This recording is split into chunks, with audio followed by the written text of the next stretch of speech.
안녕하세요. 한국예술정학교 교수 미술사학자 양정무입니다. 미술사를 보면 정말 다양한 예술가의 삶의 유형이 있는데요. 살아생전 인정을 받고 부와 명예를 누리다가 한 미술가, 살아생전엔 빛을 보지 못하고 죽어서야 그 작품성을 인정받게 된 미술가, 그리고 아주 드문 유형이 하나 있습니다. 젊어서 부와 명예를 거머쥐지만 점점 나락으로 떨어지며 쓸쓸한 인생 말년을 보낸 미술가. 그 대표적 인물이 바로 오늘 소개할 화가입니다. 인생 최고의 명작을 그렸지만 바로 그 작품 때문에 인생이 완전히 망하게 된 화가인데요. 먼저 그 문제의 작품을 한번 볼까요? 세계 초상화 명작으로 손꼽히는 작품이기도 한데요. 네덜란드의 국보 중 국보로 손꼽히며 암스테르담 국립박물관의 한가운데 걸려있는 작품 야간 순찰대입니다.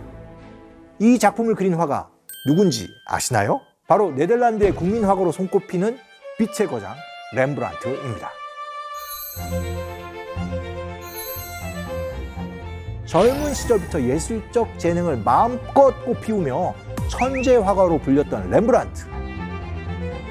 그는 1642년 36살 나이에 이 작품을 완성시킵니다. 그리고 렘브란트의 최고 명작으로 불리는 이 그림을 그린 이후 잘 나가던 그의 인생은 나락으로 추락하기 시작합니다. 대체 그에게 어떤 일이 있었던 걸까요? 사람이 이렇게 갑자기 몰락할 수 있을까 싶을 정도로 기구한 렘브란트의 인생사, 오늘 미술 읽어드립니다 해서 그 놀라운 스토리를 읽어드리겠습니다. 네덜란드 암스테르담에 가면 꼭 가봐야 하는 명소, 바로 렘브란트의 집인데요.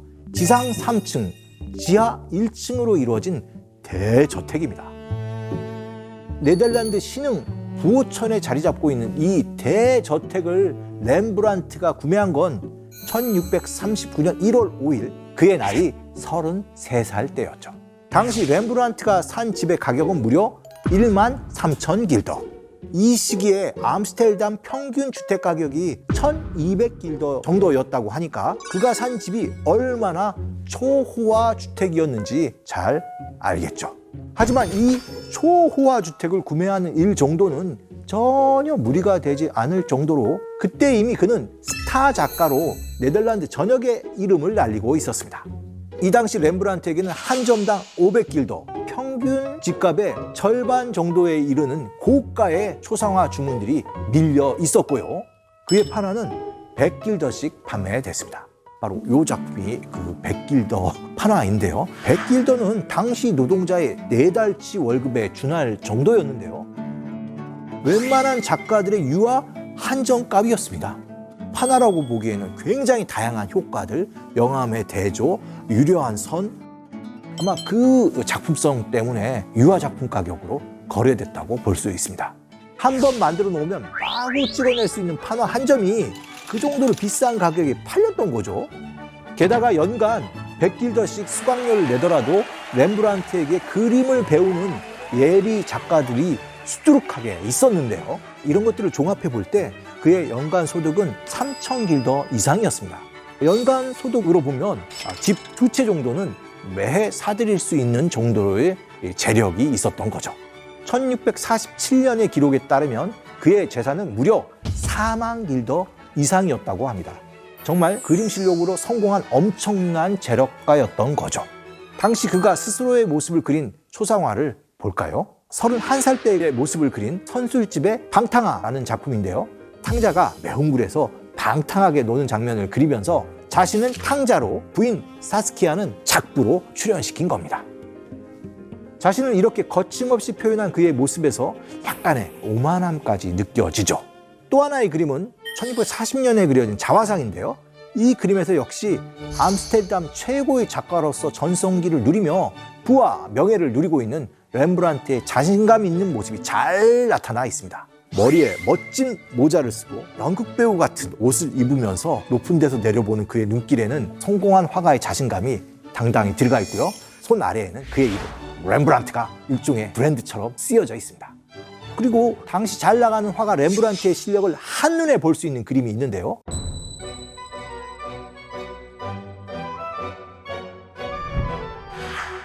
해부학 수업을 주제로 렘브란트와 네덜란드의 또 다른 화가가 그린 그림입니다. 그 차이가 눈에 들어오시나요? 당시 다른 작가가 그린 그림을 보면 정말 이 수업 장면이 너무 합성 같지 않으세요? 학생 모두가 수업에는 관심이 없고 자기 얼굴을 남기는 데만 관심이 있는 듯 하는데요. 아마 화가가 개별적으로 그린 후 그것을 한 곳에 모아놓아 그린 게 바로 이 그림이라고 할 수 있는데요. 정말 단조롭고 어색해 보이는 그림입니다. 그런데 렘브란트가 그린 해부학 수업은 등장인물 하나하나가 수업에 집중하고 있죠. 집중만 하는 건 아니고 생각에 빠져 있는 그런 장면도 그려서 각자에게 스토리를 주려고 했습니다. 그리고 렘브란트는 죽어있는 시신의 그 핏기 없는 모습까지 정말 생생하게 잡아내고 있습니다. 렘브란트도 당시 화가들처럼 여기 등장하는 인물들을 각각 따로 그린 다음 이것을 모아 지금처럼 그렸을 텐데요. 렘브란트는 이것을 주제로 묶어내는 데 있어서 아주 탁월한 기량을 보여준 겁니다. 그 외에 빛을 쓰는 방식을 통해 우리가 그림의 어느 곳을 주목해야 하는지 알 수 있게 해주죠. 무엇보다 놀라운 것은 그가 이 그림을 26살에 그렸다는 겁니다. 정말 젊은 나이에 다른 초상화 화가들이 따라할 수 없는 놀라운 이야기를 만들어내는 능력을 보였다고 할 수 있습니다.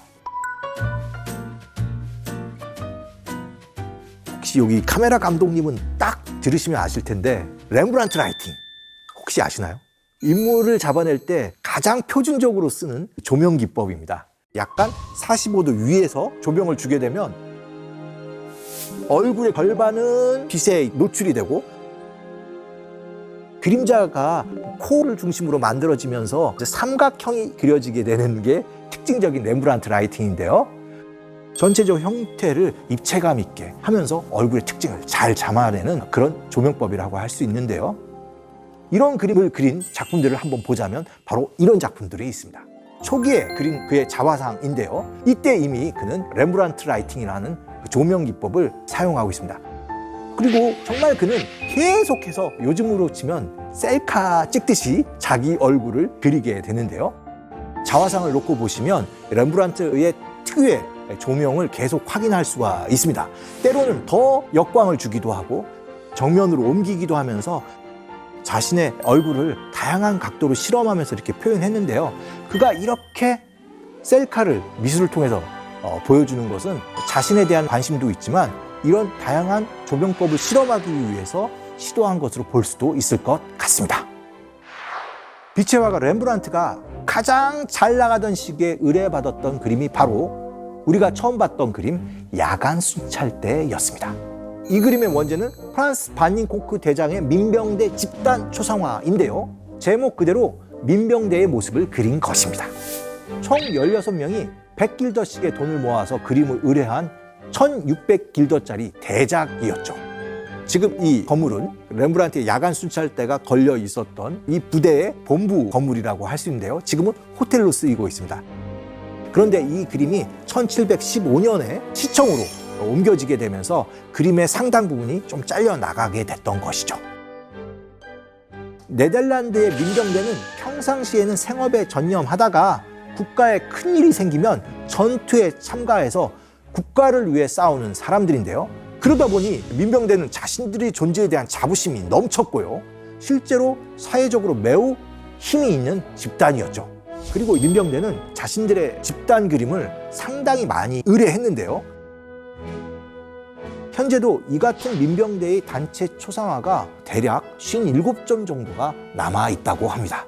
그래서 이런 대작을 암스테르담에서 제일 잘 나가는 화가 렘브란트에게 의뢰할 수 있었던 거죠.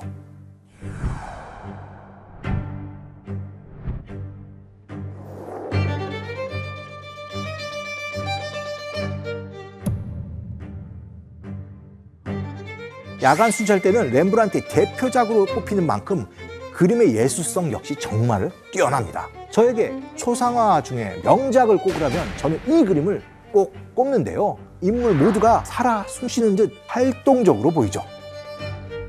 외국에서 국빈이와 환영하기 위한 퍼레이드로 나가기 위해 부대원들이 정말 모두 분주히 준비하는 바로 그 순간을 담은 그림인데요. 깃발을 꺼내고 머스켓 총을 만지거나 북을 치고 있는 등 소란스러운 모습입니다.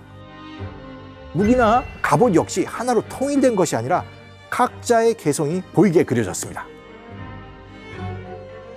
야간 순찰 때는 영어로는 나이트 와치, 야경이라는 제목으로도 알려져 있는데요. 이게 야경을 그린 그림이라고 알려 있지만 사실은 낮 그림입니다. 이게 그 작품을 보호하기 위해 니스칠을 하게 되는데 이거 바니싱이라고 하는데요. 오랜 세월 동안 작품의 빛이 바래면서 점점 어두워졌고 그래서 밤을 그린 그림처럼 됐는데요. 2019년부터 아주 정교한 복원 작업을 통해 원래의 모습으로 최대한 되돌려 놓으려고 하고 있습니다. 그런데 우리가 지금은 좀 가기가 어렵지만 만약에 라이크스뮤지엄에 가서 이 그림을 보려고 했는데 복원 과정에 있어갖고 전시가 안 된다면 어떨까요? 많은 사람이 낙담을 할 텐데요. 아마 이 문제 때문에 박물관 측은 이 작품을 복원센터로 옮겨서 작업하는 게 아니라 현장에다 작업실을 만들어서 거기서 직접 복원 작업을 하고 있습니다. 그리고 복원하는 과정을 라이브 방송까지 하고 있는데요. 특히 AI를 통해 원래의 모습까지 재구성하고 있습니다.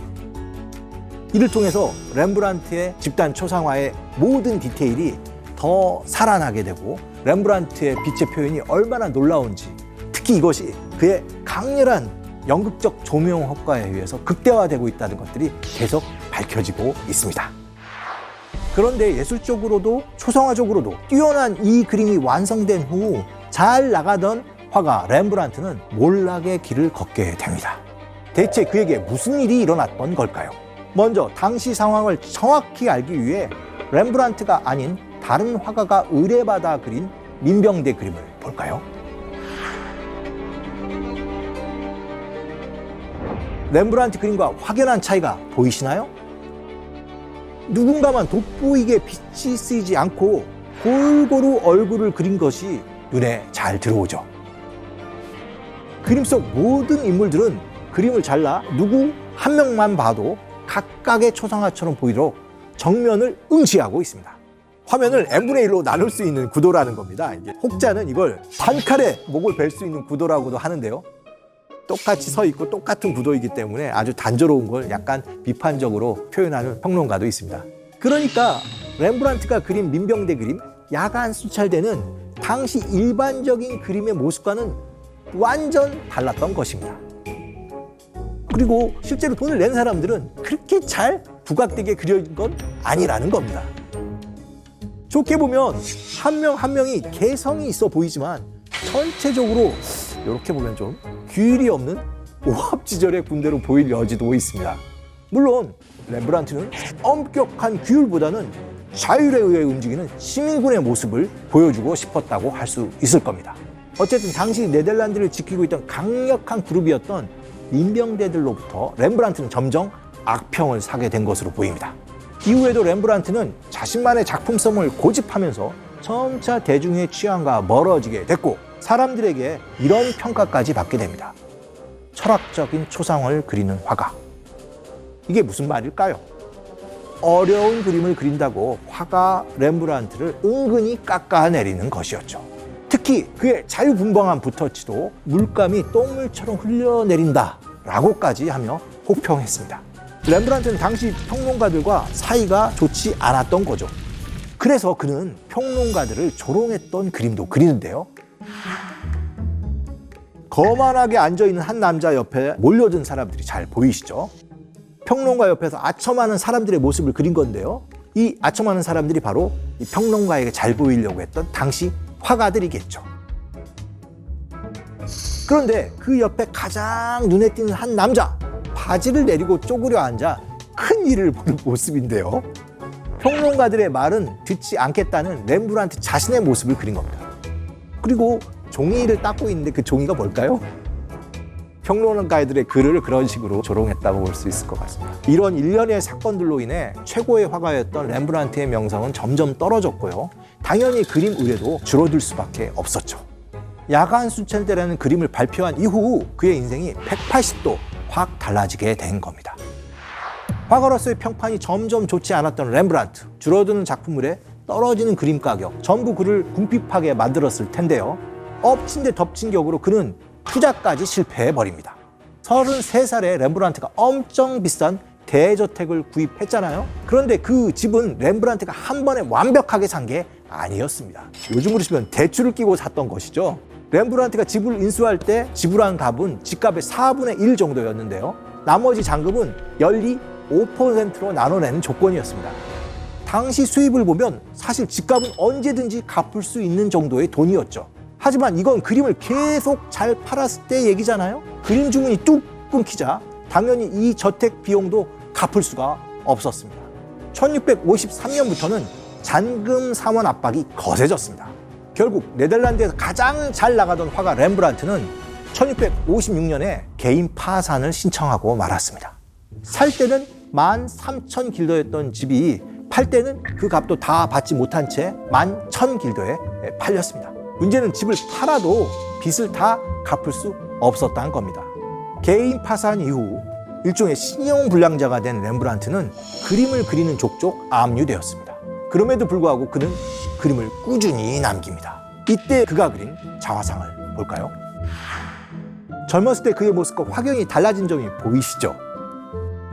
63세의 자화상은 자신만만하다는 모습은 온데간데 없고 늙고 지친 노인의 모습입니다. 그리고 그림을 팔 수 없게 되자 도리어 그는 자신의 세계에 몰두한 철학적인 그림을 남기게 되죠.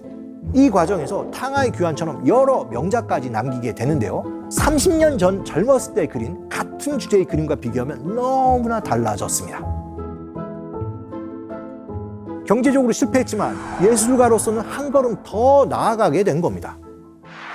렘브란트는 그가 이렇게 포기하지 않고 끝까지 그림을 그린 덕분에 살아서 그는 모든 것을 잃지만 죽은 후 그의 명성으로 그의 집을 다시 되찾습니다. 오늘날 그의 집은 그를 기념하는 미술관으로 사용되고 있습니다. 결국 그는 포기하지 않는 예술혼으로 죽은 후지만 결국 그의 집을 다시 찾은 거죠. 인생 최고의 작품을 만들었지만 이후에는 나락으로 추락. 하지만 그 이후 자신의 예술성을 한층 더 끌어올린 예술가 렘브란트. 그의 인생이야말로 새옹지마라는 말이 떠오릅니다.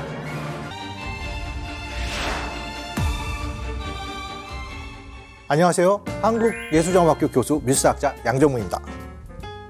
여러분, 예술가 하면 어떤 이미지가 떠오르시나요? 실제로 지독한 가난 속에서 예술의 불꽃을 피웠던 작가들은 동서양을 막론해서 쉽게 찾을 수 있는데요. 물감 살 돈이 없어서 밥을 굶으면서 물감을 사고 캔버스 살 돈이 없어서 작품 뒤에 다시 그림을 그렸던 고우가 있고요. 2천억짜리 그림을 남겼지만 평생을 가난과 취에 떨며 온갖 질병에 시달리다 생을 마감한 모딜리아니도 있습니다. 그리고 너무 가난해서 담배 속 은박지에 그림을 그렸던 화가 이중섭도 있죠. 하지만 이들과는 완전히 반대로 아주 부유하게 살았던 예술가도 있습니다. 그림으로 돈을 너무 잘 벌어서 아예 성을 사버리고 평생을 귀족처럼 살고 죽어서도 귀족 대우를 받는 화가. 실제로 영국 같은 국가에서는 그 화가의 이름 앞에 서를 꼭 붙입니다. 땡땡 경이라는 거죠. 스페인을 대표하는 화가 벨라스케스도 존경하고 엄청난 영향을 받았던 인물이고요. 렘브란트는 그 화가를 너무 좋아해서 그를 일종의 롤모델처럼 여겼습니다. 만화 플란다스의 개 기억하시나요? 원작 소설에서 주인공 소년 네로가 죽기 직전 마지막까지 보고 싶어 했던 그림을 그린 것도 바로 그 화가입니다. 누구일까요? 바로크 시대 최고의 화가로 손꼽히는 루벤스입니다. 루벤스는 그 유명세만큼이나 미술사에 엄청난 족적을 남긴 작가이기도 한데요.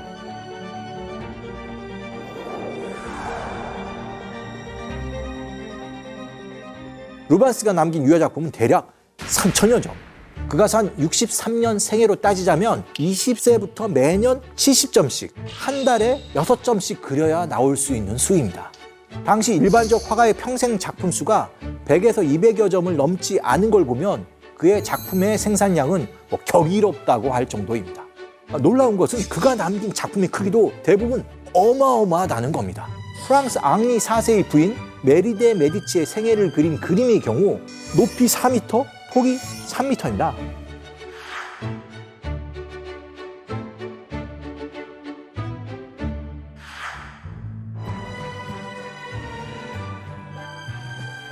이런 게 24점이나 있는데요.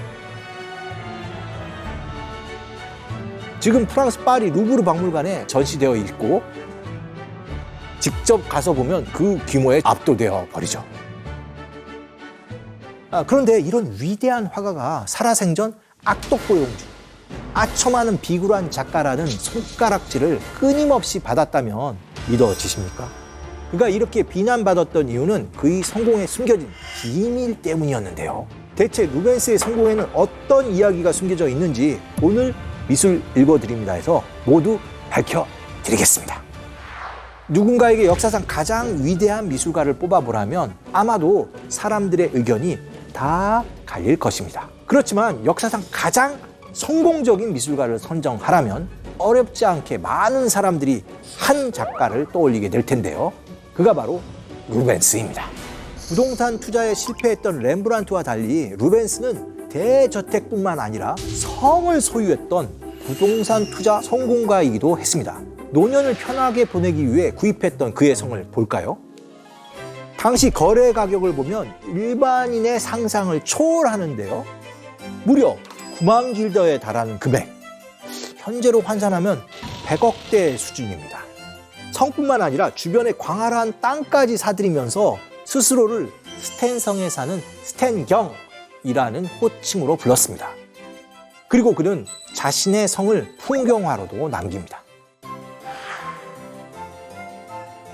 이 풍경화를 보시면 바로 왼쪽에 방금 우리가 봤던 스탠성이 그려져 있고요. 그 옆에 상당 부분은 자신이 소유하고 있던 땅을 이 풍경화에다 그린 겁니다.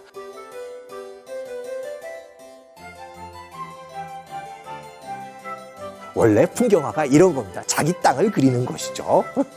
보시면 플랑드르의 평야가 넓게 펼쳐져 있는데 이 부분을 또 지루하지 않게 그립니다. 그림이 지그재그로 펼쳐지면서 평야이지만 땅 하나하나를 다 만지면서 시선이 지나가도록 구도를 짜고 있죠. 저 넓은 땅을 바라보면서 즐기는 노년이라니 그림에서도 그의 여유가 잘 느껴지는 것 같지 않습니까? 그는 실제로도 왕과 귀족들이 부럽지 않은 삶을 살았고요. 화가로 활동을 인정받아 기사자기도 스페인과 영국 두 군데서나 받았습니다. 이렇게 화가로서 루벤스가 엄청난 성공을 거둘 수 있었던 이유는 당연히 그림을 너무너무 잘 그렸기 때문입니다. 루벤스의 그림 중에서 십자가에서 내리심이라는 그림이 있는데요.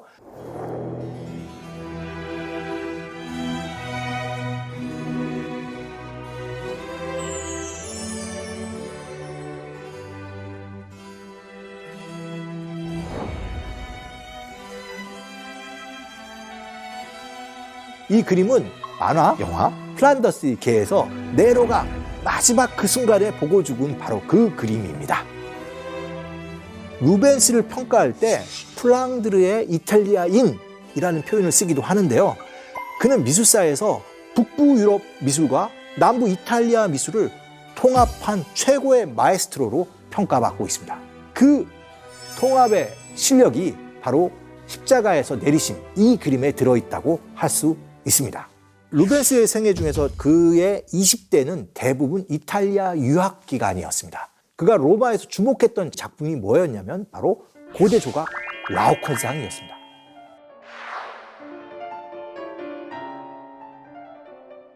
그는 이 라오콘상을 여러 점 드로잉으로 그렸는데요. 그 드로잉을 바탕으로 해서 십자가의 내리심을 그렸다고 볼 수도 있습니다. 두 그림을 비교해 보시겠습니까? 그대로 그린 게 아니라 이 라오콘상을 좌우를 바꾼 다음에 바로 예수 그리스도의 몸에 집어넣었죠. 루벤스는 이탈리아 미술을 흡수했고 그 이전 어떤 플랑드르 화가들도 그리지 못하는 완벽한 누드, 이상적인 신체를 표현해내고 있죠. 루벤스의 또 하나의 성공 비법이 있습니다. 오늘날 상업주의 미술의 작동 메커니즘을 완벽하게 예결한 작가라는 점입니다. 루벤스는 좋은 작가가 유명해지는 것이 아니라 거꾸로 유명해지면 좋은 작가가 될 수 있다고 발상을 바꾼 최초의 근대적 작가로 평가되는데요. 여러분, 여기서 누군가가 떠오르지 않습니까? 20세기 팝아트의 대가 앤디 워홀은 훌륭한 화가가 되려면 먼저 유명해져야 한다고 생각했던 예술가인데요. 실제로 루벤스는 유명해지기 위해 수단과 방법을 가리지 않았습니다. 루벤스의 제자 빌렘 반 헤이트가 그린 아펠레스의 스튜디오라는 작품입니다.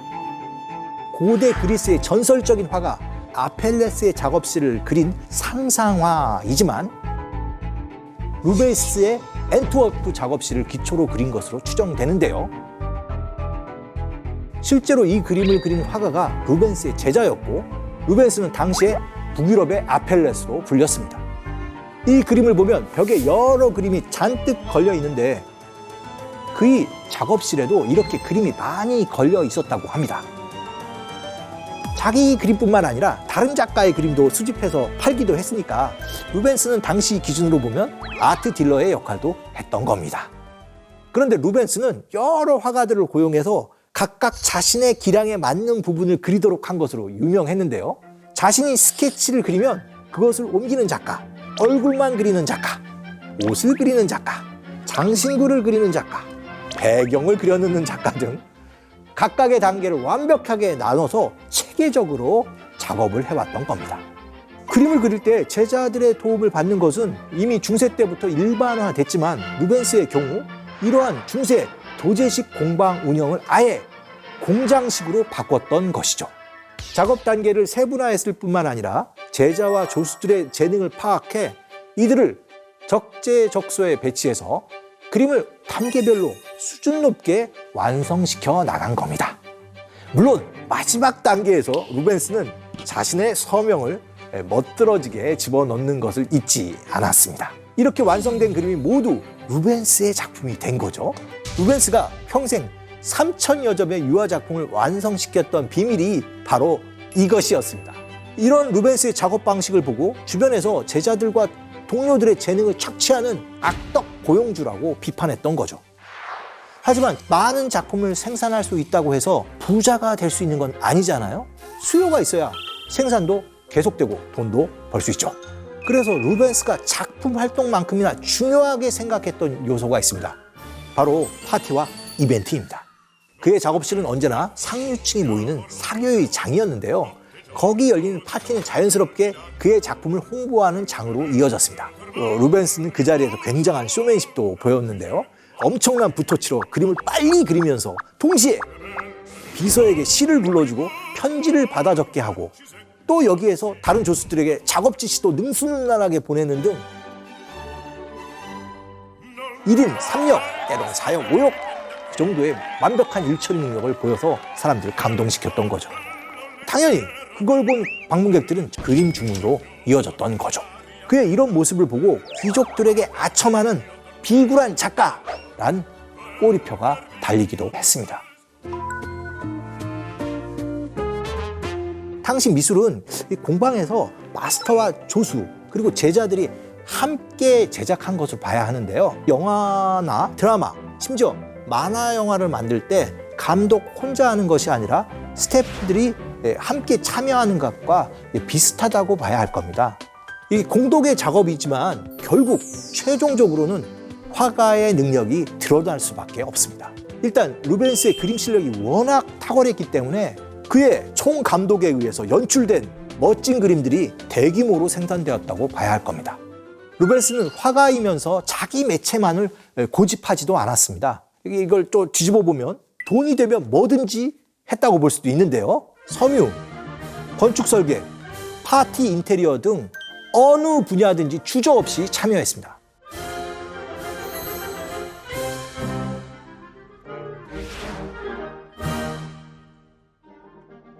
특히 루벤스는 당시 사람들이 좋아했던 판화뿐만 아니라 책의 표지 디자인 같은 1급 화가가 맡아서 하기에는 좀 떨어져 보이는 일거리조차도 서슴없이 했습니다.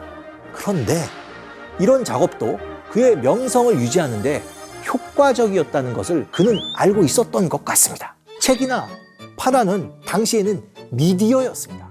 그러니 이것을 디자인하면 자기 이름을 세상에 널리 알릴 수 있다는 걸 그는 간파하고 있었던 거죠. 루벤스는 실제로 자기 능력을 과시하는 그림을 그리는 일도 많았습니다. 당시 기록에는 루벤스는 몇 번의 붓터치만으로도 인물을 하나 완성시켜서 보는 이로 하여금 놀라게 했다고 하는데요. 한마디로 쇼맨십이 대단했다고 할 수도 있습니다. 그런데 실제로 루벤스 그림의 핵심은 드로잉이라고 할 수 있습니다. 특히 그는 유화로 그린 드로잉, 유화 드로잉을 많이 남겼는데요. 이것을 보면 그의 필력이 얼마나 강렬했는지 잘 알 수 있습니다.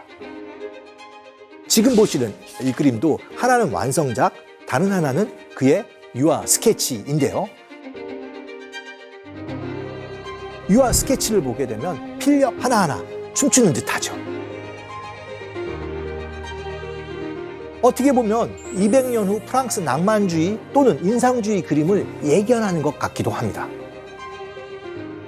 그러면서 그는 자신의 이미지를 또 계속 그리는데요. 그가 유학 가기 전에 그린 그림을 보면 아주 전형적인 플랑드르의 그림입니다. 굉장히 세밀하면서도 디테일은 있지만 전체적인 구조는 약간 약한 그림인데요. 그가 유학하고 돌아와서 결혼하고 나서 그린 그림을 보게 되면 그 자신이 진짜 이젠 귀족이 된 것처럼 아주 멋진 2인 초상화를 남기게 되는데요. 유학 가기 전에 볼 수 없었던 전체적인 구조와 틀이 좀 더 살아나게 됩니다. 그가 40대, 50대에 그린 자화상을 보게 되면 좀 더 원숙한 그런 표현까지 살아나게 되는데 전체적으로 약간 귀티가 나는 그런 식으로 자기 작품을 그리게 됩니다.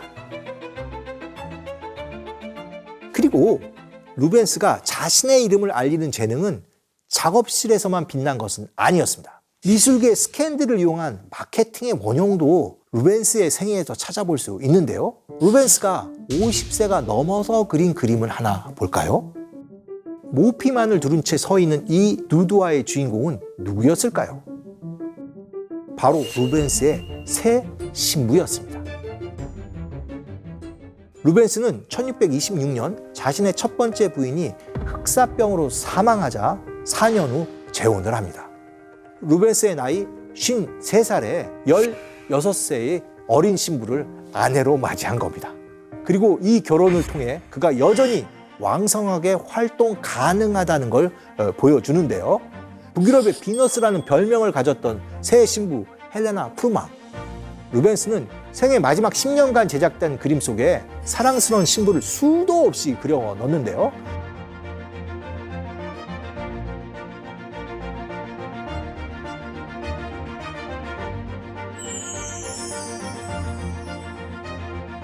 이 누드화를 보면 자신이 사랑받고 있다는 것을 이미 알고 있는 듯 화면 밖을 바라보는 눈길이 정말 당당하죠. 질투와 악평을 받으면서도 엄청난 마케팅 실력으로 성공했던 화가 루벤스. 그런 그가 성공을 중요하게 생각하는 데는 불우한 어린 시절의 영향도 있는 것으로 보입니다. 외교관 집안에서 태어난 루벤스는 아버지가 이주와 정착을 반복하는 와중에 집안이 굉장히 힘들어졌고요. 누나의 결혼 지참금을 마련하면서 가세가 확 기울게 됩니다. 결국 우리로 치면 아주 엘리트 중학교를 다니다가 미술 직업 교육으로 진로를 확 바꿔야 했습니다. 학자가 아닌 그림 기술자의 길을 걸어야 했던 거죠. 참고로 그의 형 필립 루벤스는 학자와 고위 관료의 길을 걸어 크게 성공합니다. 그러나 결국 루벤스도 화가의 길을 걸으면서 성공하여 길이 이름을 남기게 되죠. 그림 너머의 화가의 인생을 들여다보니 그림을 이해하는 깊이가 한층 더 깊어진 것 같지 않으신가요?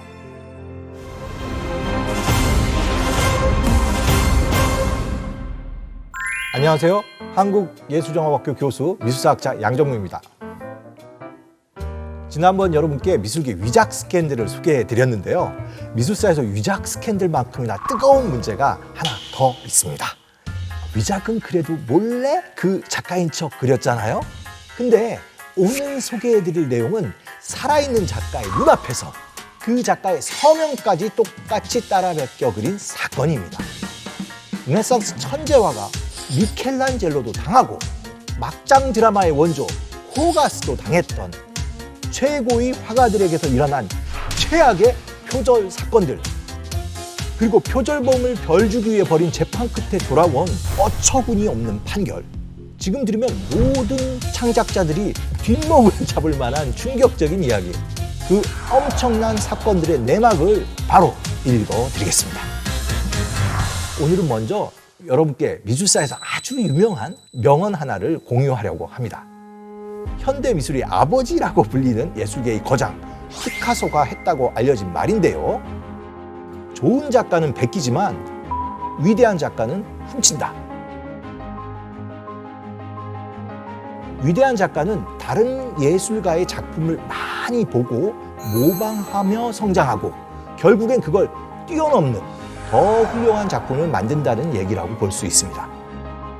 이 피카소의 명언은 애플 CEO 스티브 잡스가 인용하면서 더 유명해졌는데요. 그런데 여기에 숨겨진 엄청난 반전이 있습니다.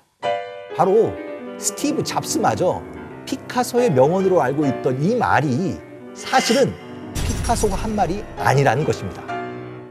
그 말의 출처를 노벨 문학상을 받은 시인 T.S. 엘리엇이나 러시아 출신 천재 작곡가 스트라빈스키로 보는 사람도 있는데요. 이건 역시 확실하지는 않습니다.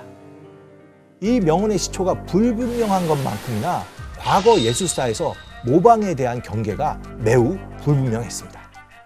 현재는 표절과 오마주, 패러디의 경계를 다투면서 억 단위 소송이 벌어지는 일도 자주 있는데요.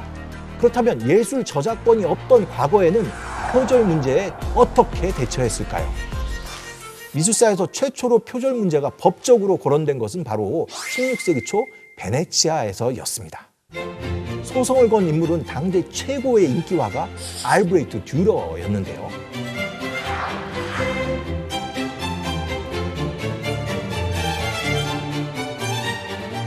듀러는 미술사 최초로 브랜드라는 개념을 도입하고 새로운 개념의 미술 시장을 연 미술사에서 손꼽히는 선지자적인 인물인데요.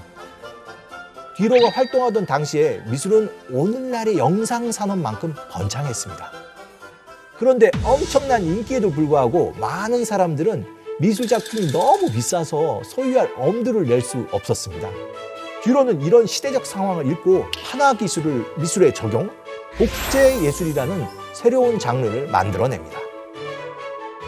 가격이 비싼 미술 작품을 판화로 얼마든지 찍어내면서 박리담의 미술 시장을 연 거죠.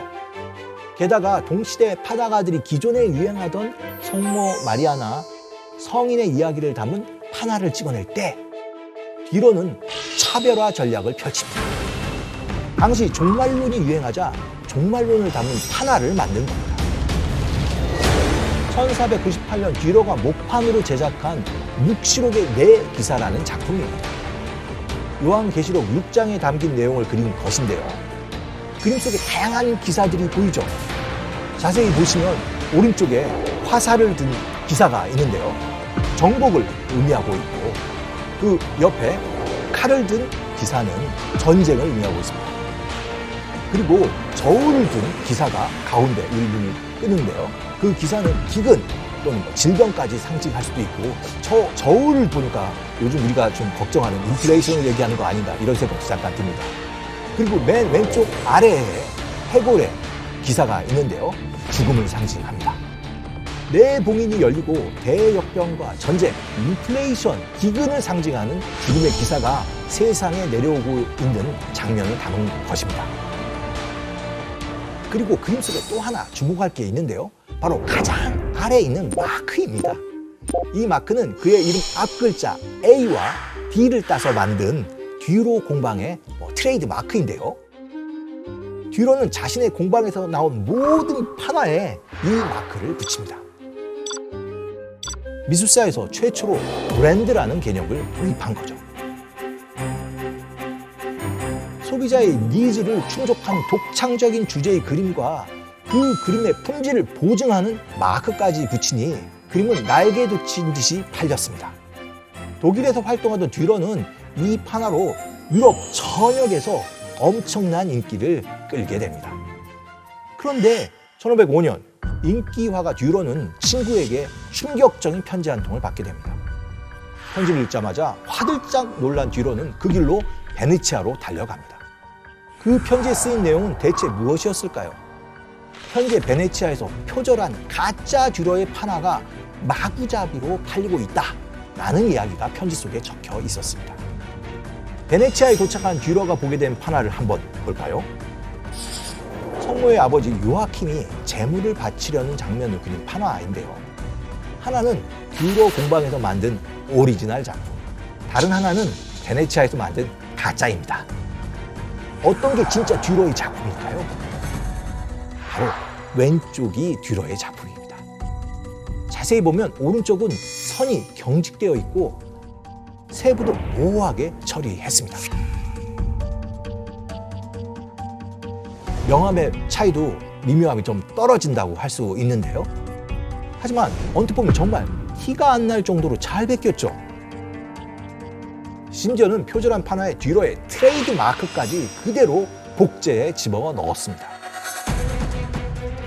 그렇다면 이렇게 대담하게 남의 작품을 베낀 사람은 누구였을까요? 이런 짓을 벌인 건 마르칸토니오 라이몬디라는 판화가였습니다. 그는 당시 잘 나가던 듀로의 유명 작품을 베낀 그림으로 엄청난 이득을 취했죠. 사실 라이몬디는 돈이 되면 무엇이든지 하는 사람이었습니다. 그가 제작해서 돈을 아주 많이 벌었던 또 다른 판화가 있는데요. 바로 16개의 최후에 관한 판화라는 제목의 판화집을 제작해 판매한 것인데요. 돈이 되니까 성행위를 담은 포르노그래피 판화를 만든 겁니다. 결국 라이몬디는 이런 저질 작품을 만들다가 구속되는데요. 그는 정말 돈이 되면 뭐든지 다 했던 그런 작가죠. 수많은 판화를 그대로 복제해서 베끼고 마크까지 그려서 완벽하게 듀로 공방 그림을 표절해서 팔았던 판화가 라이몬디. 이외에도 듀로의 많은 작품을 그대로 베낀 작품들이 베네치아에 퍼지고 있었죠.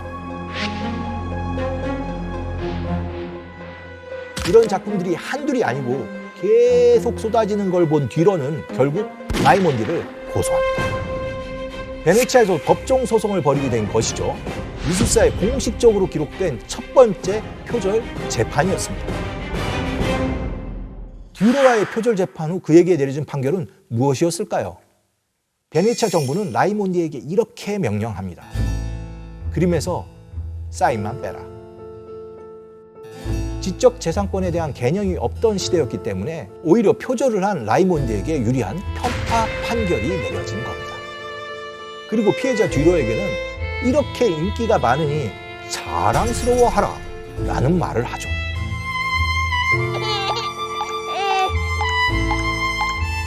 독일로 돌아간 듀로는 표절 문제를 해결할 다른 방법을 찾습니다. 신성 로마 제국 황제 막시밀리안 1세에게 도움을 청한 겁니다. 1511년에 성모 마리아의 일생이란 작품이 최종적으로 완성되자 듀로는 그걸 가지고 황제에게 달려갑니다.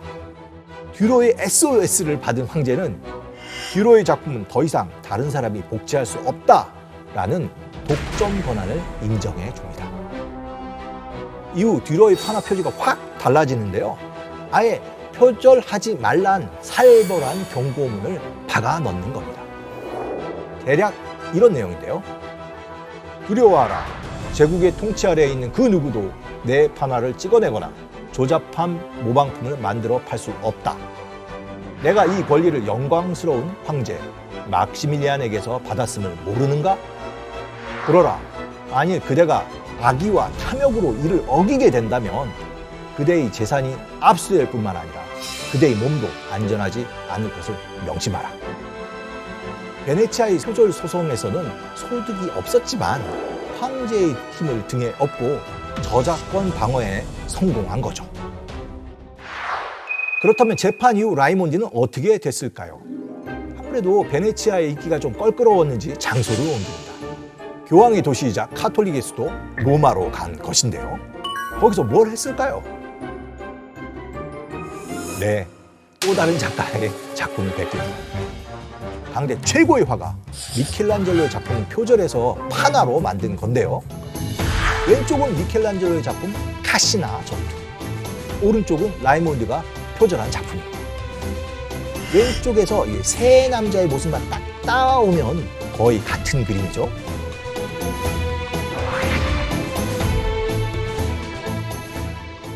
다비드상을 만들고 직후 피렌체 정부의 요청에 의해서 우리로 치면 국회의사당의 한 벽면에 엄청나게 거대한 그림을 그리는데 그게 바로 카시나 전투고요.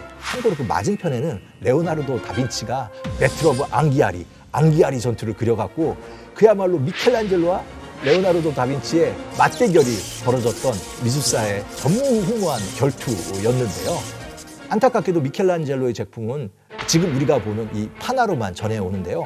요건 어떻게 된 거냐면 미켈란젤로가 그린 그림을 아리스톨레 다 상갈로라는 제자가 드로잉으로 그렸던 거고요. 그거를 그 당시 파나가가 찍어놨는데 미켈란젤로의 원작은 사라져버렸고 지금은 도리어 이 파나만 남아있는 것이죠. 그런데 이때 로마에서 라이몬디와 손잡고 협업을 한 작가가 있습니다. 르네상스 시대 3대 거장 중 하나인 라파엘로였는데요. 대가들의 그림을 그대로 따라한 라이몬디의 모방 능력에 반했는지 라파엘로 자신의 작품을 파나로 만들어서 배포하는 작업을 이 작가에게 부탁한 겁니다. 함께했던 대표적인 작품을 한번 볼까요? 그리스 신화 속에 나오는 이야기를 다룬 파리스의 심판이라는 작품입니다. 왼쪽을 보시면 파리스가 새 여신 앞에서 사과를 건네주고 있는 그 유명한 장면이죠. 그런데 아이러니하게도 이 그림 역시 원본은 사라진 채 라이몬디의 복제 작품만 남아있죠.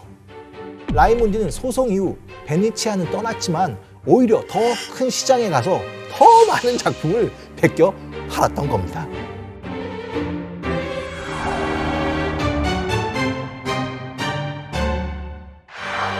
미술사에서 표절 때문에 괴로워했던 대표적인 작가가 한 명 더 있습니다. 웹툰의 시초, 영국식 유머와 비판, 정치 풍자 등을 그림 속에 담아냈던 화가 윌리엄 호가스입니다.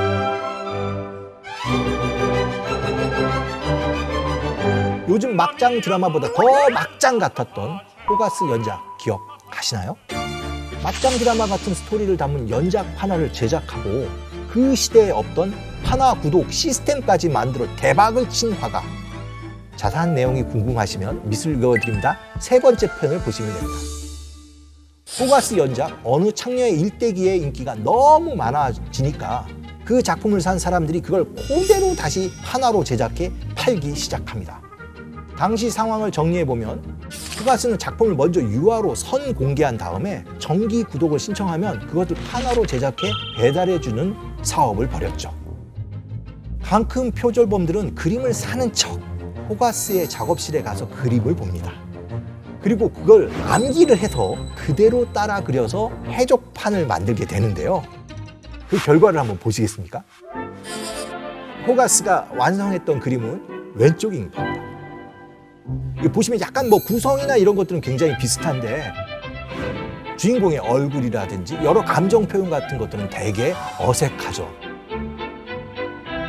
아마 이 정도가 당시 표절범이 기억을 이용해서 그릴 수 있는 최대치였나 봅니다. 그런데 제대로 돈 주고 사려면 몇십만 원인 작품을 그대로 베낀 게 몇만 원이었던 거죠. 같은 내용이면 사람들은 당연히 싼 걸 사려고 했겠죠. 게다가 호가스의 작품이 도용된 건 판화에서뿐만 아니었습니다. 작품을 표절한 것도 모자라 그걸 그대로 부채에 넣어 팝니다. 부채 앞에 그림 3장, 부채 뒤에 3장, 총 6장의 시리즈가 딱 들어가는 부채였죠. 요즘으로 치면 굿즈가 아닌가 이런 생각이 좀 들기도 합니다. 하지만 호가스도 이 표절범들에게서 자기의 작품을 지키기 위해 많은 노력을 했던 것 같습니다. 바로 작년인데요. 호가스의 전시가 영국에서 열렸는데 이때 굉장히 재미있는 발견이 보고되었습니다. 탕하의 일대기 4번째의 그림 중에서 그의 조광지처 같은 옛 여인 사라 영이 붙잡혀가는 토음을 구해주는 장면인데요. 그런데 그의 그림의 엑스레이를 찍어보니까 사라 영의 머리 부분에 원래는 또 다른 그림 디테일이 있었던 거죠. 작업실에 와서 그림을 보고 해적판을 그리려는 사람들을 속이기 위해 최종 판매하는 그림과 다른 선공개 그림을 보여준 거죠. 호가스 나름대로 굉장히 머리를 썼던 겁니다. 하지만 그럼에도 불구하고 수많은 표절 사건이 해결되지는 않았던 것 같습니다. 호가스는 결국 정치계 친구들을 통해 이 문제를 해결하려 했는데요. 어떤 방법이었을까요? 결국 그는 의회의 도움을 받아 호가스법을 제정한 겁니다. 1734년부터 법안을 준비하고 1735년 드디어 이 법이 의회에 통과됩니다. 창작자의 권익을 보호하는 첫 번째 법안이 탄생하게 된 거죠. 지금 현재 인정받는 모든 지적 재산권의 시작이 바로 호가스였던 겁니다.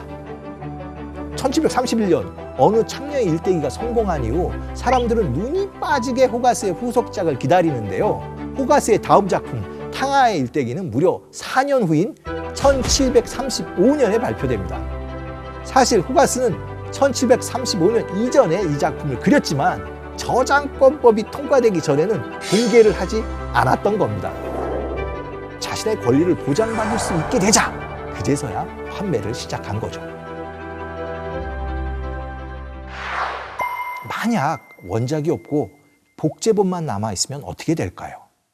실제로 미술사에는 그런 일이 꽤 있습니다.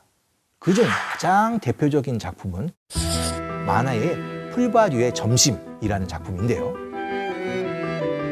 이 그림은 미술의 역사를 다시 쓰게 한 작품이라는 평가를 받고 있는데요. 그 이유는 이 그림만큼 세상을 모순되게 그린 작품이 이전에는 없었기 때문입니다. 보세요. 남자들은 옷을 입고 그 앞에 있는 여자는 옷을 벗고 있습니다. 이게 뭔가요? 아름다운 자연 속에서 벌어지는 이 부자연스러운 상황은 당시엔 매출을 상징하는 등 사회적 물의를 일으켰습니다. 그런데 이 그림은 어디서 본 것 같지 않으세요? 바로 라이몬디가 복제한 라파엘로의 작품 파리스의 심판에서 온 겁니다. 하나를 보시면 오른쪽에 똑같은 자세의 인물들이 나옵니다.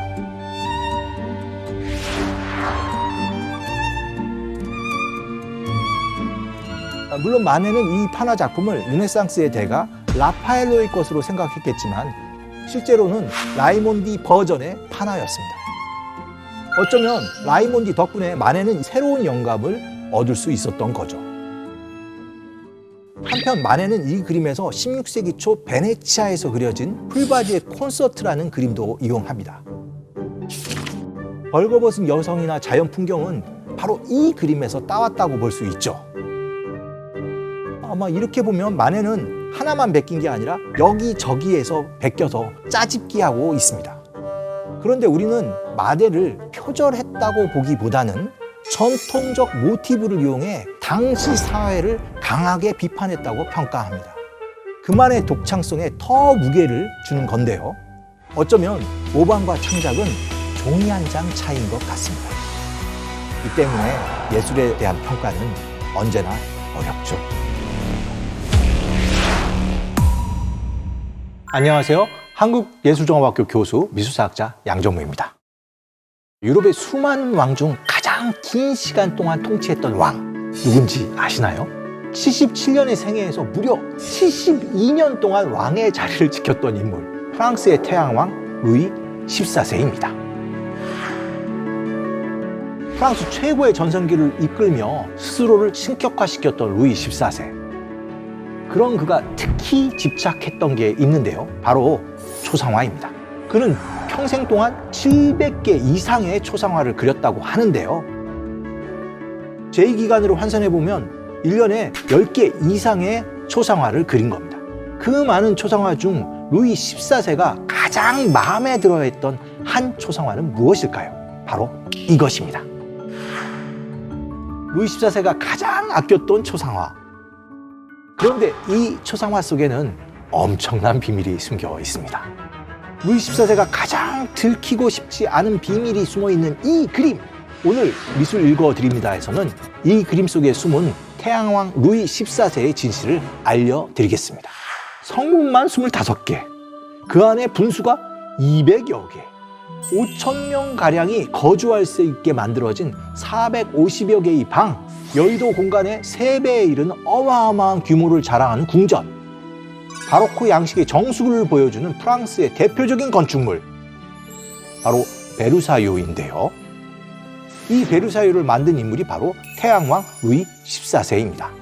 그는 20여 년간 공을 들여 이 새로운 왕궁 베르사유궁을 짓습니다. 문화의 입장에서 볼 때 루이 14세만큼 비전을 제시했던 왕이 없는데요. 루이 14세는 예술가, 문인, 과학자들에 대한 후원 사업을 거의 독점하다시피 합니다. 지금까지 이름을 날리는 프랑스의 유명한 타피스트리 공방, 고블렌 국립 타피스트리 제작소의 시작도 바로 루이 14세였습니다.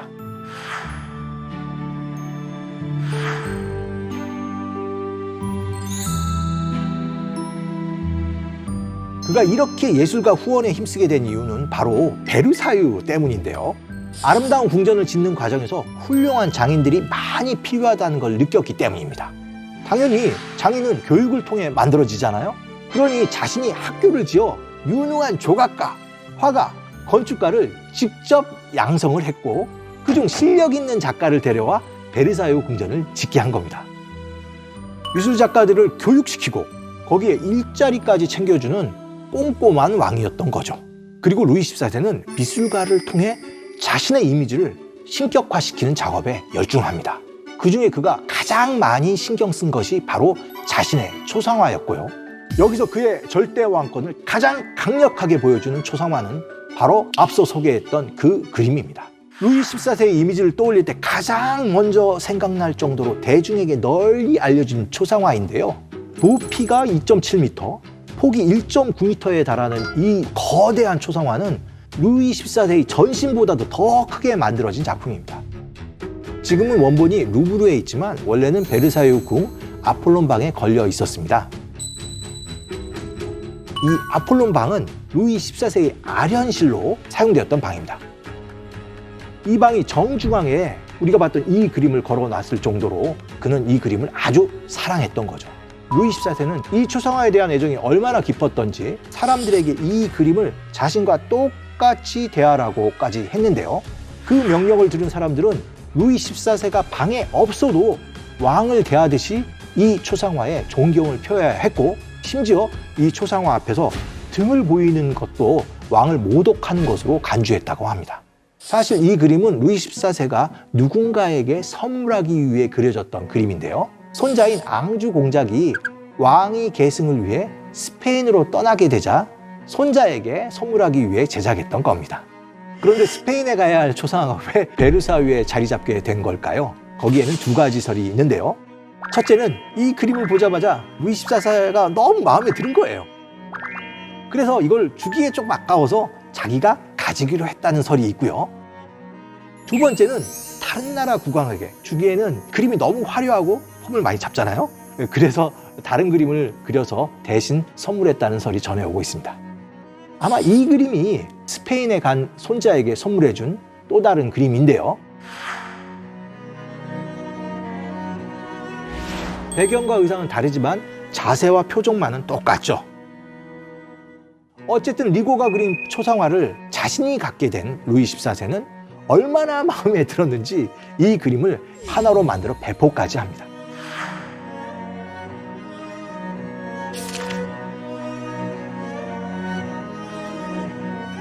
그리고 작가인 리고에게는 귀족의 자기까지 내리게 됩니다. 루이 14세가 이 초상화를 이렇게까지 마음에 들어한 이유는 뭘까요? 물론 가장 큰 이유는 그림을 정말 잘 그렸다는 겁니다. 그리고 이 그림 곳곳에는 루이 14세의 강력한 권력을 보여주는 이미지가 숨어 있습니다.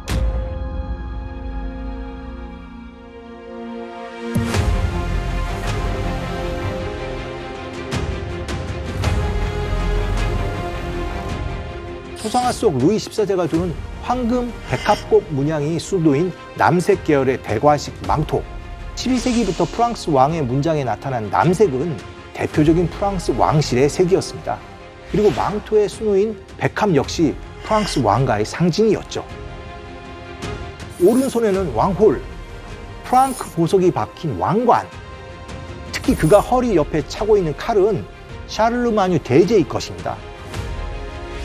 그야말로 황제의 검인 것이죠. 이 모두 왕의 강력한 권력을 보여주는 것입니다.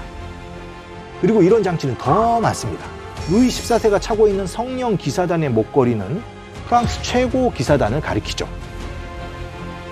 파란색 방석 위에 놓인 정의의 손도 주목해야 하는데요. 세 개의 손가락은 신성한 삼위일체를 뜻하고 신의 대리인 왕이 신의 뜻을 위임받아 정의를 행한다는 것을 상징합니다. 왕권 신수설을 그냥 제대로 보여주는 거죠. 그 외에도 왕을 둘러싼 물결치는 휘장, 금박을 입힌 받침대 위에 대리석 기둥, 화려한 문양의 카펫은 호화로운 분위기를 더해줍니다. 받침 부분에 그리스 신화에 등장하는 율법의 신 테미스가 장식되어 있고요. 여신의 양손에 들린 저울과 칼은 각각 정의의 핵심인 균형과 정의를 관철하기 위한 힘을 상징하는데요. 왕의 법적 권력을 상징하는 조각품인 것입니다. 특히 이 기둥은 용기를 보여주기도 하고 안정과 권능을 상징하기도 하죠. 이런 상징물들 외에도 루이 14세의 권력을 보여줄 수 있는 요소가 또 있습니다. 바로 그가 신은 뒷굽이 좀 있는 일종의 하이힐인데요. 당시에는 구두의 굽 자체가 권력의 상징이었기 때문에 내가 루이 14세니까 이런 구두를 신을 수 있다 라는 걸 보여준 겁니다. 또 하이힐이 붉은색이잖아요. 당시 이런 짙은 붉은색 염료는 비싸서 함부로 쓸 수 없었거든요. 이것 역시 왕의 부유함과 권위를 보여주는 하나의 장치였던 거죠. 사실 이때 루이 14세는 나이가 60세가 넘어서 얼굴을 보시면 턱선이 이렇게 아래로 좀 나오고 나이가 좀 들어 보이시죠? 이거는 그야말로 솔직한 초상화에 좀 가깝게 그렸지만 그래도 그가 포기하지 않은 부분이 있습니다. 발레로 다져진 멋진 왕의 다리입니다. 그는 이러한 멋진 두 다리를 통해서 자기의 굳건한 신체를 여전히 과시하고 있다고 볼 수도 있습니다. 자신이 원하는 강한 왕의 모습을 그대로 보여준 이 그림이 당연히 마음에 들었겠죠. 루이 14세의 이 초상화는 이후 프랑스 부르봉 왕가의 표준 군주 초상이 되는데요. 후대의 루이 15세, 루이 16세도 거의 똑같은 포맷으로 그림을 그립니다.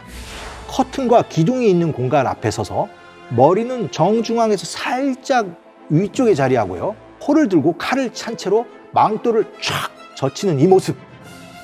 루이 14세의 초상화 정말 비슷하죠. 그런데 루이 14세의 초상화 속에 숨겨진 충격적인 비밀이 있습니다. 이 그림 속 모습과 실제 모습이 상당히 달랐다는 겁니다.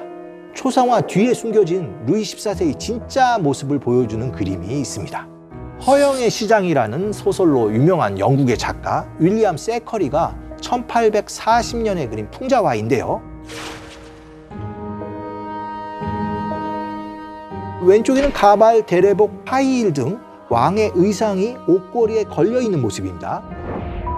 그걸 벗은 왕의 실제 모습은 가운데에 있는 노인인 것이죠. 하이힐에서 내려온 작은 키, 통홍열로 인해 이미 머리가 벗겨지고 그림 속 근육질의 다리 대신 앙상한 노인의 다리, 루이 14세의 숨겨진 진짜 모습인 겁니다. 윌리엄 세커리는 권력의 허상을 비판하면서 이 그림을 그렸습니다. 그리고 이런 말을 남겼죠. 왕의 위엄이란 것들은 결국 이발사와 의복 디자이너가 만든다. 한마디로 왕의 모습은 꾸며진 것이라는 거죠. 루이 14세는 어려서부터 정말 많은 병을 앓았습니다. 걸어다니는 종합병원이라고 할 정도의 수준이었는데요. 천연두, 홍역, 피부병도 있었죠. 위염, 설사, 편두통, 치통, 통풍, 신장 결석의 당뇨 등 각종 전염병을 앓으며 몇 번의 죽을 고비를 넘겼습니다. 그리고 이전 디저트, 프랑스 하면 역시 디저트가 최고인데요. 디저트 같은 단 것을 지나치게 좋아하는 탓에 이미 40대 중반에 모든 치아를 뽑아야 할 정도로 치아가 거의 없는 상태였습니다. 그러니 초상화 속 모습과 실제 모습은 좀 달라도 너무 달랐겠죠. 그리고 초상화가 그려진 1701년과 거의 비슷한 시기에 그려진 또 다른 초상화가 있는데요. 현재까지 제 기준으로 봤을 때 루이 14세의 외모를 실제와 가장 가깝게 표현했다고 생각되는 작품입니다. 왕의 정측면 옆모습을 그린 이 밀랍 초상화가 제작될 당시 왕의 나이는 대략 65세 정도였습니다. 색을 입힌 일랍으로 얼굴을 표현했는데 매우 정교합니다. 심지어 피부가 움푹 들어간 천연두 흔적까지 그대로 그려내고 있죠. 가발도 실제 루이 14세가 쓰던 가발이고요. 여기 옷도 아마 그가 진짜 입었던 옷일 겁니다. 어떠세요? 정말 진짜 같지 않으세요? 이 밀랍 초상화에서는 리고의 초상화 속에서 느낄 수 있는 왕의 위엄은 느껴지지 않고요. 지치고 예민한 60대 남성의 피곤함이 드러나 보이죠. 하지만 정확한 초상화가 언제나 좋은 것은 아닙니다. 사람들의 기대치 또는 그에게 기대하는 사회적 분위기를 그림 속에 넣어줘야 하는 거죠. 아마 이 때문에 많은 사람들이 절대 왕권의 루이 14세를 얘기할 때 지금 본 이런 인간적인 밀랍 초상보다는 리고의 초상화를 떠올리는 것 같습니다. 윌리엄 세커리는 왕의 위엄이란 결국 이발사와 디자이너가 만든다며 권력의 허용을 꼬집었지만 루이 14세는 바로 이 점을 더 냉철히 파악하고 그것을 적극적으로 이용했다고 볼 수 있습니다. 실제로는 자신에게 신체적 결함이 있어도 그걸 가리고 신적인 모습을 구현해야 한다는 것, 권력을 유지하는 데는 이렇게 외적으로 드러나는 요소가 중요하다는 걸 루이 14세는 누구보다도 잘 알고 그것을 몸소 실천한 것이죠. 루이 14세의 역사적 평가는 냉정합니다. 엄청난 업적을 이루었지만 끊임없는 전쟁과 베르사유 같은 초대형 건축 사업에 너무 재정을 낭비해서 결국 부르봉 왕가의 몰락을 가져온 장본인으로 비판을 받기도 하죠. 그런데 미술의 관점에서 보면 그를 그냥 미워할 수만은 없을 것 같습니다. 루이 14세는 어느 누구보다도 국산품을 사랑한 왕으로 알려져 있는데요. 그러니까 우리가 본 히아신스 리고의 초상화에서 루이 14세가 입고 나온 옷과 장식은 모두 프랑스제입니다. 무엇보다도 루이 14세는 프랑스 제품의 품질을 높이려 국립예술학교를 지으며 인재를 양성하죠. 오늘날 우리는 프랑스를 예술의 나라라고 생각하는데 그 시작은 루이 14세 때부터라고 봐야 할 겁니다.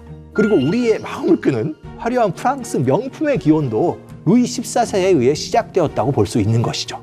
아마 이런 점 때문에 오늘날까지 루이 14세는 늙고 병든 왕이 아니라 화려하고 웅장한 프랑스 왕의 표상으로 여전히 많은 프랑스인에게 사랑을 받고 있는 것 같습니다.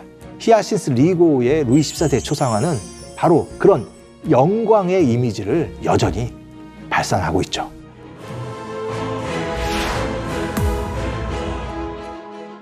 안녕하세요. 한국예술종합학교 교수 미술사학자 양정무입니다. 여러분, 미술사를 공부하다 보면 빠지지 않고 시대별로 등장하는 무언가가 있습니다. 고대 그리스 시대부터 르네상스 시대, 현대 미술에서도 찾을 수 있는 이것! 때로는 누군가를 무릎 꿇게 만들고, 때로는 누군가를 울게 만들고, 심할 경우 누군가를 죽음으로 몰기까지도 합니다. 대체 무엇일까요? 바로 창작의 고통을 2배로 힘들게 하는 존재, 라이벌입니다. 미술사가 시작된 이래로 라이벌들의 불꽃 튀는 경쟁은 계속됐습니다. 르네상스 시대의 3대 천재이자 희대의 라이벌이었던 다빈치, 미켈란젤로, 라파엘로는 서로의 작품을 너무 싫어해서 남들에게 서로를 엄청나게 흉보고 다녔고요. 심지어 라파엘로가 죽고 30년이 지난 후에도 미켈란젤로는 이렇게 말합니다. 라파엘로, 그거 다 나 따라한 거야. 별거 없어. 하지만 이 정도는 약과입니다. 17세기 로마에서는 라이벌 경쟁에 이기기 위해 상대의 작품을 일부러 망가뜨리고 상대의 잘못을 끈질기게 찾아내서 추방령까지 내리려고 하기도 합니다. 이 치열한 경쟁 끝에 상대방을 자살로 몰기까지도 했는데요. 대체 그들은 누구고 그들 사이에는 도대체 무슨 일이 있었던 걸까요?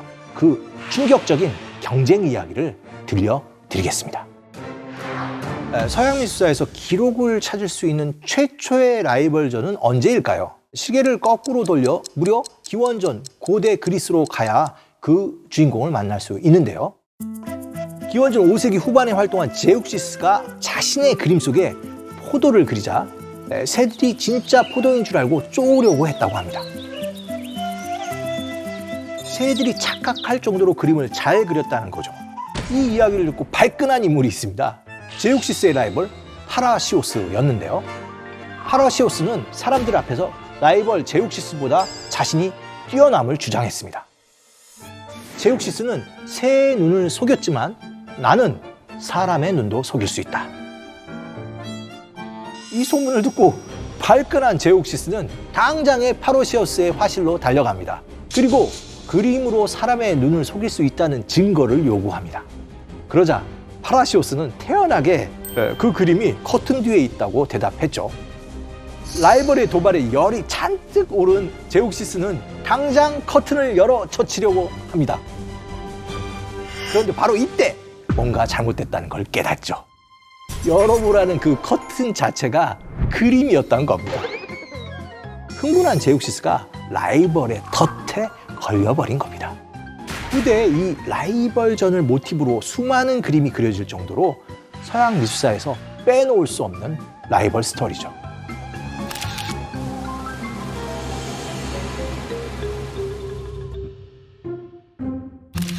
이런 그림들은 계속 17세기, 18세기 화가들에게 영감이 됩니다. 아마 여러분이 어떤 그림을 봤을 때 거기에 포도가 놓여 있다면 거의 100% 제욱시스의 신화를 그린 거죠. 그리고 커튼이 등장하면 이거는 제욱시스와 파라시오스의 콜라보이겠죠. 후대 작가들이 그 고대 대가들에 대한 일종의 오마주로 이런 그림을 그린다고 할 수 있겠습니다. 르네상스 시대에는 이제 제자가 스승의 라이벌이 된 경우도 있는데요. 제자이자 라이벌인 상대의 그림 실력을 보고 절망한 나머지 스승이 붓을 꺾어버린 일도 있습니다. 그 주인공, 바로 이름만 들어도 너무 잘 아는 예술가 레오나르도 다빈치입니다.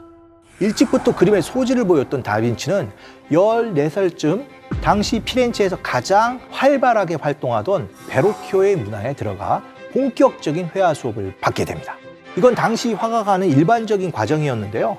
대략 4, 5년간의 도제 기간 중 물감을 준비하면서 청소도 하고요. 이런 잡일부터 시작해서 마지막 단계에는 스승의 작업에 직접 참여하면서 최종적으로 수련을 마치게 되는 것이죠.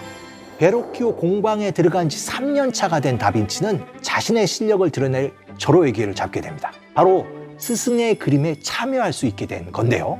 1470년경 베로키오는 한 성당에서 의뢰받은 예수의 세례의 일부를 제자 다빈치에게 그리도록 합니다. 그런데 그 과정에서 심각한 문제가 생기게 됩니다. 그림을 한번 살펴볼까요? 다빈치가 이 작품에 참여하면서 생긴 문제점 눈치채셨나요? 베로키오는 그림 왼쪽에 세례의식을 돕는 2명의 천사 중 1명의 얼굴을 다빈치에게 그리도록 지시했는데요.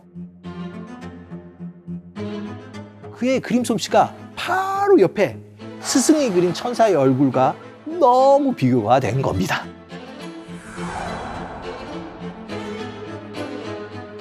다빈치가 그린 천사는 부드러운 선과 미묘하게 전개하는 명암으로 이루어진 반면 스승 베로키오의 천사는 여러 면에서 딱딱하고 거칠어 보이는데요. 제자 다빈치의 그림을 본 스승 베로키오는 큰 충격을 받습니다. 바살이라는 동시대 역사가는 당시 상황을 이렇게 기록했습니다. 어린 아이의 솜씨임에도 너무 뛰어났다.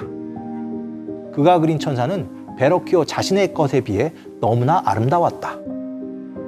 이를 본 베로키오는 더 이상 붓을 들지 않았다.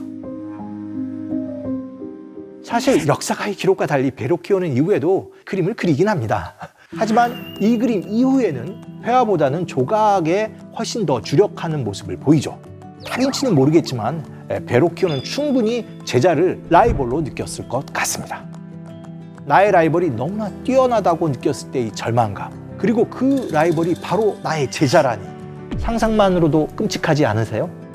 그래도 다행인 것은 신이 재능을 오직 한 사람에게 몰려주지만은 않았다는 점입니다. 다빈치 자신도 이후에 또 다른 천재 미켈란젤로, 라파엘로를 만났으니 스승의 괴로움을 자신도 조금은 경험해 보지 않았을까요? 서양 미술가 최고의 라이벌이 누구냐고 제게 물으면 저는 주저없이 이 2명을 뽑겠습니다. 불꽃 튀는 라이벌전에서 패배한 미술가가 자살까지 했던 서양 미술가 최고의 극한의 라이벌전, 그 배경이 되는 곳은 17세기 로마였는데요. 바로 이곳에 세기의 라이벌 베르니니와 보로미니가 있었습니다. 초상화 속에서도 두 사람의 차이가 느껴지지 않으세요? 반듯한 헤어스타일에 고급스러운 옷을 입은 베르니니, 헤어스타일도 옷도 조금은 자유분방해 보이는 보로미니, 그림에서 느껴지는 차이만큼 두 사람의 성장 배경도 달랐는데요. 베르니니는 존경받는 조각가의 아들로 태어나서 어릴 때부터 그 천재성을 인정받으며 로마 사교계의 스타로 성장합니다. 베르니니의 조각 실력이 얼마나 뛰어났는지 미켈란젤로의 미완성 피에타를 그에게 맡기려 했다는 이야기가 있을 정도였습니다. 그럼 20대의 그가 만든 작품을 잠시 감상해 볼까요? 다프네를 보고 그녀를 얻기 위해 쫓아가는 아폴로의 모습인데요.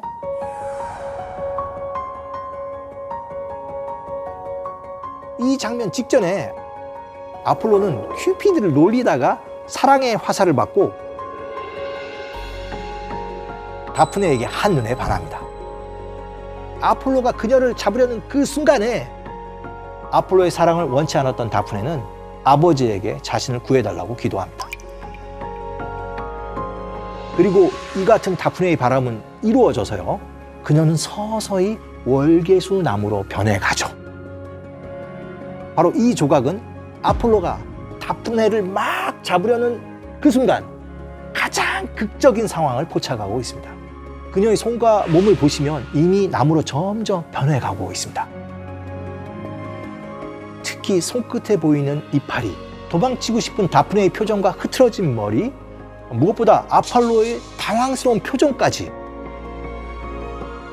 베르니니는 이 조각을 통해 정말 극적인 순간을 잡아내었을 뿐만 아니라 두 사람이 마치 살아 숨쉬는 것 같은 표현력을 보여주죠. 베르니니의 다른 조각 작품을 하나 더 볼까요? 페르세포네의 납치라는 작품입니다. 지하세계를 다스리는 신 하데스가 지상을 거닐다 페르세포네에게 한눈에 반해 그녀를 지하세계로 끌고 가는 장면을 묘사한 작품인데요. 몸부림치는 페르세포네가 하데스의 얼굴을 밀어 그의 근육이 늘어난 모습, 어떻게든 그녀를 끌고 가려고 힘줘서 잡아 살이 움푹 들어간 모습까지. 이 섬세한 작품을 오로지 돌을 깎아서 만들어냈으니 정말 놀랍지 않으십니까? 극적인 리얼리즘에 감각적인 느낌까지 갖춘 이러한 작품들로 베르니니는 유럽 조각의 새로운 지평을 열었다는 평가를 받곤 하죠. 이런 엄청난 작품들을 베르니니는 다 20대에 만들어냅니다. 아마 누구도 그의 천부적 재능을 부정하기 힘들 겁니다. 천재 조각가 베르니니가 이렇게 이른 나이에 명성을 날리고 있을 때 그의 라이벌인 보로미니는 무엇을 하고 있었을까요? 그는 스위스와 이탈리아 북부의 경계에 있는 마을에서 하급 건축 노동자 집안에서 태어났는데요. 시골 출신 보로미니는 일거리를 찾아 로마에 와서 성 베드로 대성당에서 건축 잡부로 일하기 시작합니다. 비록 건축 노무를 했지만 미술에 대한 열정만은 베르니니에 결코 뒤지지 않았습니다. 건축 일을 하면서도 휴식 시간에는 스케치북을 꺼내 드로잉 훈련을 계속했고요. 그는 이런 부지런한 열정으로 당시 베드로 대성당의 수석 건축가인 마데르노의 눈에 들었고 드로잉 조수로까지 승진하게 됩니다. 그런데 보로미니를 믿어주던 마데르노가 그만 사망하게 됩니다. 그리고 그 후임으로 온 인물이 바로 베르니니였습니다. 이때 베르니니의 나이는 불과 31살이었습니다. 조수를 일하던 보로미니를 제치고 현장의 책임자로 온 베르니니는 조각에서는 너무나 뛰어났지만 건축 기술은 부족했는데요. 전지적 보로미니 시점에서 보자면 새로운 상사가 일을 제대로 못하고 사람들하고 희덕거리고 노는 거예요. 보로미니는 사교성이 정말 없었는데요. 베르니니는 사교성이 뛰어났거든요. 열은 좀 받지만 그 현장에서 보로미니가 할 수 있는 건 별로 없었습니다. 결국 보로미니는 베드로 대성당 공사를 뒤로 하고 떠나게 됩니다. 그리고 본인만의 독자적인 길을 찾기 시작했죠. 보로미니가 자신의 기량을 제대로 보여준 건 1638년부터였습니다. 산카를로 알레 꽈트로 폰타네라는 수도원 건설을 책임지게 된 것입니다. 이름이 좀 긴데요. 풀어보면 분수 사거리의 산 카를로 수도원, 바로 이 뜻이죠. 실제로 가보시면 사거리 모퉁이 바다 분수가 있습니다. 보로미니에게 드디어 자기 이름을 알릴 수 있는 절호의 기회를 맞게 된 겁니다. 물론 베르니니가 맡은 건축에 비해 규모는 한참 작았습니다.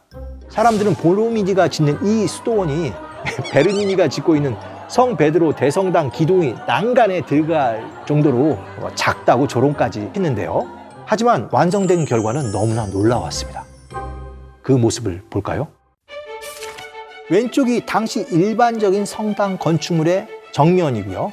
오른쪽이 보로미니가 만든 수도원의 정면 모습인데요.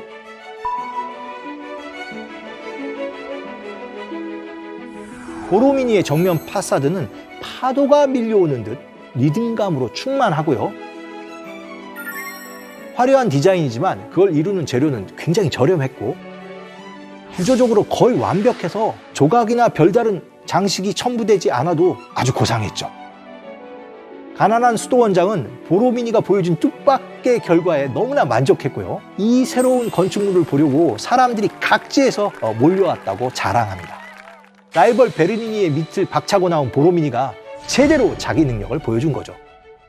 그런데 이때 라이벌 베르니니가 만들던 성 베드로 대성당의 건축에 큰 문제가 생깁니다. 베르니니가 주장해서 집어넣은 전면 양쪽의 종탑이 말썽이었죠.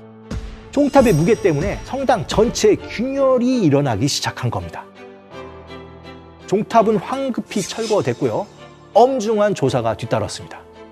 그리고 조사관은 운명의 장난처럼 라이벌 보로미니가 맡게 됩니다. 보고서는 건축에 대한 베르니니의 무지함을 조목조목 짚어냅니다. 이때 베르니니에게 또 다른 악재가 있었습니다. 그를 완벽하게 신뢰하며 그의 미술품에 열렬한 애정을 보냈던 교황 우르바누스 8세가 죽고 뒤이어 새로운 교황 이노첸트 10세가 자리에 오른 거죠. 새 교황은 직전 교황 우르바누스 8세의 모든 것을 싫어했고요. 그건 우르바누스 8세가 유달리 아꼈던 미술가 베르니니도 예외가 아니었습니다. 이제 든든한 백이었던 교황청도 등을 돌린 상황에서 맡았던 성당 작업에서 문제가 생겼으니 베르니니에겐 엎친 데 덮친 격이었죠. 결국 이 사건으로 베르니니의 명성이 하루아침에 날아가 버리게 됩니다. 사형이나 추방령 같은 극형에 처하라는 의견도 있었지만 주변의 도움으로 베르니니는 가까스로 중벌은 면하게 됐죠. 그리고 이때부터 보로미니에게도 기회가 열립니다. 새로운 교황의 최대 관심사였던 나보나 광장의 분수 공사를 맡게 된 거죠. 참고로 나보나 광장은 이노첸트 10세 집안의 저택이 자리한 곳이기도 했습니다. 그리고 당시 분수는 단순히 물만 나오는 구조물이 아니었습니다. 분수는 식수로 사용되었고요. 분수 작업은 일종의 대규모 공공 작업이었던 거죠. 라이벌 베르니니를 제치고 승승장구하게 된 보로미니. 하지만 그의 행복은 오래가지 못했습니다. 라이벌 베르니니의 방해가 시작된 겁니다. 사실 보로미니에게는 큰 단점이 하나 있었는데요. 그는 내성적인 성격으로 대인관계가 쉽지 않았다는 겁니다. 건축주를 만나 설득하고 조수와 노무자와도 끊임없이 부딪혀야 하는 건축가란 직업이 그의 성격과는 좀 잘 맞지 않았던 거죠. 교황과 궁정의 미묘한 기류를 잃지 못하고 소통도 좀 어려운 보로미니에게 교황은 점점 마음이 떠나기 시작합니다. 그리고 이때 다시 등판한 게 바로 라이벌 베르니니였죠. 베르니니는 시키지도 않은 나보나 광종 분수대의 모형을 제작해서 교황이 초대받은 집의 복도에 설치해 놓았습니다. 이노첸트 10세가 고집스러운 보로미니에게 답답함을 느낀다는 소식을 듣고 베르니니는 완벽한 복수를 계획한 것이죠. 이 분수 모형을 본 교황은 베르니니의 농간임을 알면서도 일단 본 이상 베르니니를 무시할 수 없구나 하면서 프로젝트를 보로미니에게서 빼앗아 베르니니 손에 넘깁니다. 그렇게 베르니니의 복수는 성공하죠. 지금 여러분이 로마 나보나 광장이 한가운데서 볼 수 있는 그 엄청난 분수가 바로 이때 베르니니가 만든 작품인 거죠. 이 분수대는 네규팅에 전 세계의 4대 강을 상징하는 4명의 강의 신이 자리하고 있고요. 그 위에 서 있는 암바 위로 멋진 오벨리스크가 하늘을 향하고 있습니다. 4대 강의 분수는 전 세계에 퍼져 있는 가톨릭의 힘을 보여주는 그런 의미도 가지고 있죠. 그리고 이후 두 사람의 라이벌전은 끔찍한 결말을 맺게 됩니다. 일찍부터 베르니니가 자신의 아이디어를 도용해 명성을 쌓는다는 피해의식에 시달리던 보로미니. 그는 나보나 광장 프로젝트가 무산된 이후 신경쇠약 증세가 깊어져 사회활동이 거의 불가능한 지경에 이르게 됩니다. 이런 와중에 정치적 상황도 보로미니에게 아주 불리하게 됩니다. 이노첸트 10세가 사망한 이후 새롭게 교황의 자리에 오른 알렉산더 7세가 완전히 베르니니 편이었던 거죠. 그는 교황청의 모든 작업들을 베르니니가 독점할 수 있도록 도와줍니다. 이런 상황 속에서 베르니니의 집요한 복수는 계속됩니다. 보로미니가 맡아 진행하고 있던 나보나 광장의 아그네스 성당 건축 공사조차도 뺏어온 거죠. 그리고 보로미니의 원래 디자인을 잔인하게 변형시켜버립니다. 이것을 바라보는 보로미니의 심정은 어땠을까요? 결국 1667년 심신이 피폐해진 보로미니는 스스로 목숨을 끊고 맙니다. 그렇다면 남은 베르니는 훨훨 앓았을까요? 여전히 많은 작업을 했지만 작품의 퀄리티가 현저하게 떨어집니다. 경쟁자를 잃고 작품이 놀라울 정도로 힘을 잃어버린 거죠. 결국 비극적 라이벌전은 두 사람 모두의 추락으로 끝나게 됩니다. 베르니니와 보로미니는 거의 40년간 라이벌 관계를 유지합니다. 이쯤 되면 뭐 미워하다가 정들만도 한데요. 실제로 두 사람의 작품은 점점 닮아가기도 하죠. 이렇게 보면 두 사람은 서로에게 삶의 원동력이자 예술론의 원점이었다고 볼 수도 있겠습니다. 라이벌 관계는 예술가를 극한으로 움직이게 한다. 그러니 어쩌면 좋은 라이벌, 다시 말해 유능한 라이벌은 나에게 그리고 창작의 축복인 것이죠.